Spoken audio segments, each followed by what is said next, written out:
World environment లో మనం చూసేది ఏంటంటే 3D ఇమేజ్ అనమాట. ఓకే, 3Dని చూస్తున్నాం కదా, దాన్ని ఏమైనా ఎడిట్ చేసుకోవాలంటే దాన్ని మనం 2Dలోకి కన్వర్ట్ చేస్తే మనం దాన్ని చేయవచ్చు అనమాట. ఎడిటింగ్ అనేది దాన్ని మనం ఏమంటామంటే డిజిటలైజేషన్ అని చెప్పేసి మెన్షన్ చేస్తాం. సో డిజిటలైజేషన్ చేయాలంటే మనము శాంప్లింగ్ అండ్ క్వాంటైజేషన్ రెండింటిని చేస్తేనే ఆ ఇమేజ్ని ఎడిట్ అనేది చేసుకోవచ్చు అనమాట. ఫస్ట్ మనకి జనరల్గా శాంప్లింగ్ అంటే ఏంటి అంటే, ఇప్పుడు మనకి ఒక ఇమేజ్ అనుకుందాం. ఓకే, బయట 3D ఇమేజ్ తీసుకొని దాన్ని 2Dలోకి కన్వర్ట్ చేసి కంప్యూటర్లోకి తీసుకున్నాను అనుకోండి. ఆ ఇమేజ్ని మనం ఏం చేస్తున్నామంటే మనం కొన్ని గ్రిడ్ పాయింట్స్ని ప్లేస్ చేస్తున్నాం అనమాట. ఒక పేపర్లో ఒక ఫోటో, ఏదో ఒక ఫోటోని పేపర్లో ఇలా ప్లేస్ చేశాను అనుకోండి. ఇది ఒక పర్సన్ అనుకోండి. ఈ పర్సన్ని నేను ఒక పేపర్లో ప్లేస్ చేశాను. అలా ప్లేస్ చేసిన పర్సన్కి కొన్ని గ్రిడ్ పాయింట్స్ని ప్లేస్ చేస్తున్నాను అనమాట. ఇలా గ్రిడ్ పాయింట్స్ని ప్లేస్ చేస్తున్నాను. ఓకే, ఇలా గ్రిడ్ పాయింట్స్ ప్లేస్ చేసినప్పుడు ఆ గ్రిడ్ పాయింట్స్ అనేది క్లోజర్గా ఉంటే ఇమేజ్ అనేది క్లియర్గా ఉంటుంది అనమాట. అదే గ్రిడ్ పాయింట్స్ అనేది వైడర్గా అంటే దూరంగా ఉన్నాయి అనుకోండి, అది ఏంటంటే ఇమేజ్ అనేది క్లియర్గా ఉండదు. ఓకే, అంటే ఇప్పుడు శాంప్లింగ్ అనేది ఏం చేస్తుందంటే it converts continuous space into pixels అనమాట. అంటే కంటిన్యూస్గా ఉన్నదాన్ని, ఇన్ఫినైట్గా ఉన్నదాన్ని మనం పిక్సెల్స్లోకి కన్వర్ట్ చేస్తాం. This is about the sampling. Sampling తర్వాత మనం క్వాంటైజేషన్ అనేది చేస్తాం అనమాట. శాంప్లింగ్లో ఏంటంటే కంటిన్యూస్ స్పేస్ ఉన్న వాటిని పిక్సెల్స్లోకి కన్వర్ట్ చేస్తాం. సో క్వాంటైజేషన్లో ఏంటంటే శాంప్లింగ్ చేసిన తర్వాత ఇంకా మనకి కంటిన్యూస్ బ్రైట్నెస్ అనేది ఉంటుంది. ఓకే, ఆ బ్రైట్నెస్ని తగ్గించి ఫైనైట్ సెట్స్లోకి కన్వర్ట్ చేయడం కోసం క్వాంటైజేషన్ చేస్తాం.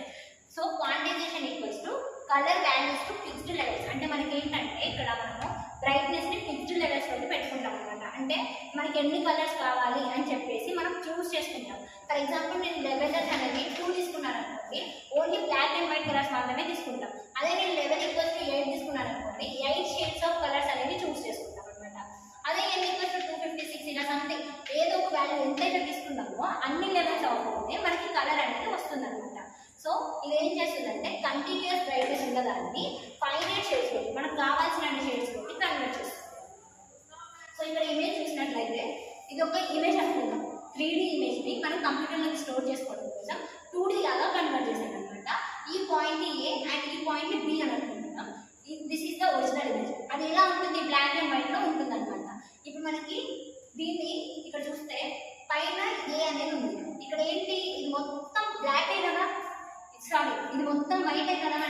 ఇక్కడ మనకి ఎలాంటి ఇమేజ్ అనేది లేదు కాబట్టి వైట్ ఉన్నప్పుడు ఇమేజ్ అనేది అప్పర్లోకి వెళ్ళిపోతుంది అనమాట.